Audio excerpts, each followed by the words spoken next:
school was very, very difficult. There was an awful lot going on at home, and when I was in school, I wasn't able to focus on what the teacher was talking about or anything, and I spent most of my time at the back of the class Mm. or outside the principal's office or whatever. It was difficult, and later on, those effects Yeah. um, showed. And what were your grades? Were you able to achieve academically in school? No, no, there was none. There was no such thing as a grade. I couldn't read or write basically. You Yeah. know, And was there any additional support offered? Or no, there was nothing. There was nothing. All there was no.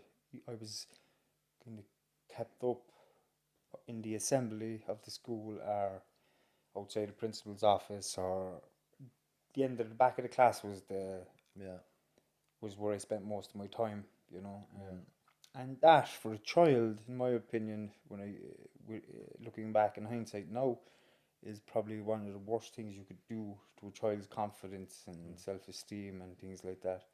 It really kind of affected me, and it taught me that I was no not good enough, Mm. you know.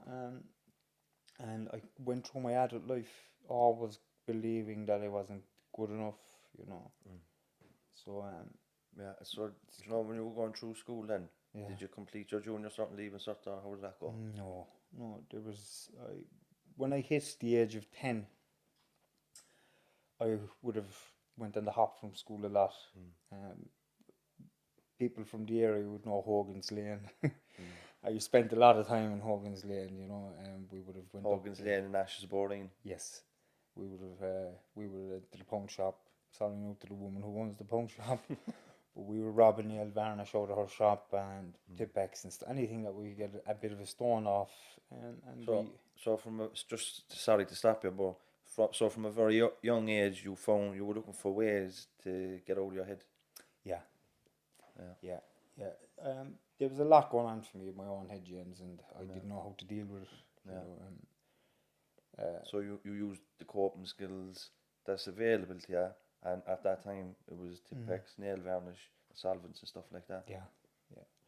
Like I grew up in a home where there was a single parent, my mother, and she was unstable.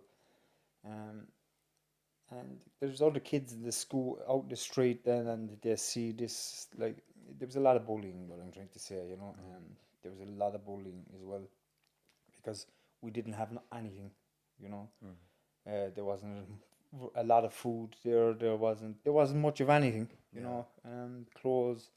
There was a lot of hand me downs, and things like that. yeah. It was like we grew up in the 80s, James. The Mm. 80s were tough times They for were. for a lot of families.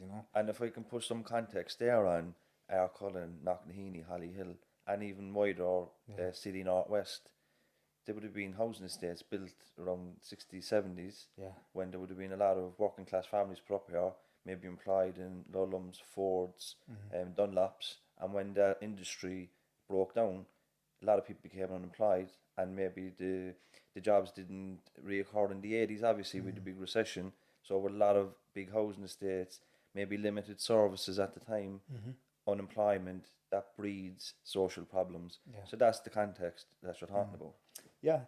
Yeah. There Yeah. was like I'm talking about my story and how bad it was for me, but in general, it was bad for everybody. It's just that we had just a single parent and a parent that was Yeah. unstable, and Yeah. no, I just want to say one thing. Like my mother done everything she could in her own power that Yeah. she thought was possible for us as kids. It was just there were difficult times, Yeah. for everyone, and we made the best of it. Yeah. You know. Yeah. And I know your mother. Mm. I grew up Yeah. in that house. Your Yeah. mother used to be good friends with my mother. Yeah. And, I seen her as a lovely lady, very good to me, Mm-hmm. very good for her sons, but obviously had her own issues and her own Yes. difficulties. Yeah. And everybody's, there's a context to everything. Mm-hmm. Do you know what I mean? And there's never anybody to blame. It's just about understanding your story. That's all it is. Mm-hmm. And kind of looking back and being able to identify what was going on at the time. It helps you then to understand your behaviour and how your outcomes became Mm-hmm. negative, let's say. Yeah. So when you finished school, we're talking about there, you created a kind of an angry demeanor. Can you tell me more about that? Well, what I created was this angry look. What it really was a form of protection to keep people away, keep people at distance because um, you know, there was, as I said earlier, there was a lot of bullying and things like that, and it was tough for me emotionally. You know, I struggled as a teenager. You know, I there was a lot of shit going on in my life that I didn't understand. You know, there wasn't very much teaching to me growing up as a child. You know, I had to learn everything really for myself in terms of how to behave and how to everything. Yeah, You know, so you learned like that aggression was how you dealt with. everything. Yeah, The violence in my home, there was a lot of violence. You and know, then through the bullying, yeah. you learned that if you're on the attack, you're less likely to be attacked. Well, going back to the bullying, like I remember there was one particular guy that would have bullied me a lot when I was younger. You know, because of my appearance and other factors. And there was just one day I kind of really had it.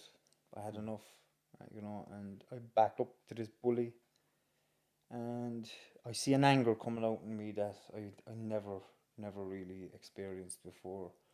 And this guy backed off, and from there on, um, I just kind of it helped me, you Yeah. know. It showed me that by backing up for myself, I could keep people at bay and keep them away from me because I was very vulnerable. Yeah.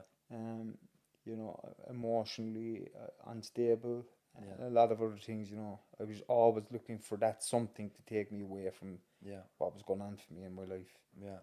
You know, And so you learned then that to be mean looking, to be aggressive, you're not going to be bullied because yeah, you're quite a strong man. You've yeah, been strong since you're a child, really. yeah, You know, and you got into the weightlifting, you got much bigger, you got the tattoos, and that was all about that kind of aggressive demeanor. Stay away from me. I mean, I'll hurt you, and it was really a coping mechanism. yeah.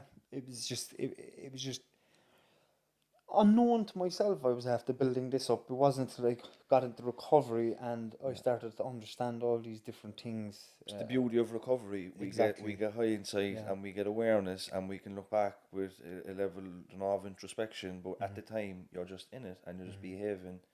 That and Yeah. that's all about it. There's very little thought goes into the Yeah. stuff, you know. Yeah. You're just day to day Yeah. survival.